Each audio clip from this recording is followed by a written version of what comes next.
Maupay na adlaw ayo, of din na naman ako ni yan na napaka-vlogger nga nanay. Yan na ngayon nga adlaw, mga alas 7 na ako bumuatan aga kay napiraw kami han gabi kay nagbinatan among baby Alea. Maupay na naliwat kay pagmatakuhan aga nakaandam na amon ate ani ka Joy kay ginareglar na hiyahan amon Papa Junjun. Umana niya pakauna nga pakariguan amon ate ani ka. Adiliwat ako yan na iging gawas ko an amon baby Alea kay maglilimpyo ako didit amon kwarto. Mga pabalik-balik man la ini nga trabaho kada adlaw nga gimbubuhat it mga nanay. May da talaga time nga gusto na akong kumaturugin maiya kaso dere mapwede kay pagkaagaliwat mag-aareglar pa ako it amon ate ani ka Joy labi na akong may ada class. Maupay na lang ani kay gimbubuligan ako it amon Papa Junjun bisan guli at trabaho pag-uuli nga diabalay. Kahuman ko pag igawasan amon higdaan adiliwat ako sisiparan ko didit amon kwarto kay duro na gud ang baras didian ilaro man kama. Adlaw-adlaw nga ni ako ini naglilimpyo say pabakon diri ako maglimpyo ini. Kahuman ko pag sipiri adiliwat isusunod ko pag punasihan amon tiles hindugnit na may adaklorin.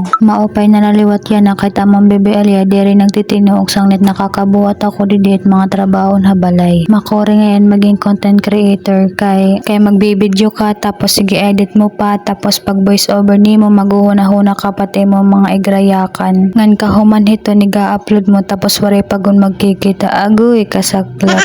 Kauman ko buhatan ng mga trabaho di balay adiliwat ako sumapitan amon bebe Alea. Han pagkagabi liwat adiliwat ako aayuson ko na amon ni higdaan ading ayon kami na mahigda didit amon may da pinakasala. Kay mas maupay kasi namon nga higdaan kay mas dakot space kontra dito amon kwarto. Kauman ko pag ayusin at amon higdaan adiging butang nan amon Papa Junjun nan amon bebe Alea. Adiliwatan amon Papa Junjun iyaliwat kinlalambingan amon bebe Alea. Asya lang ngayon to damot nga salamahan mga perminamat ako mga daily vlog.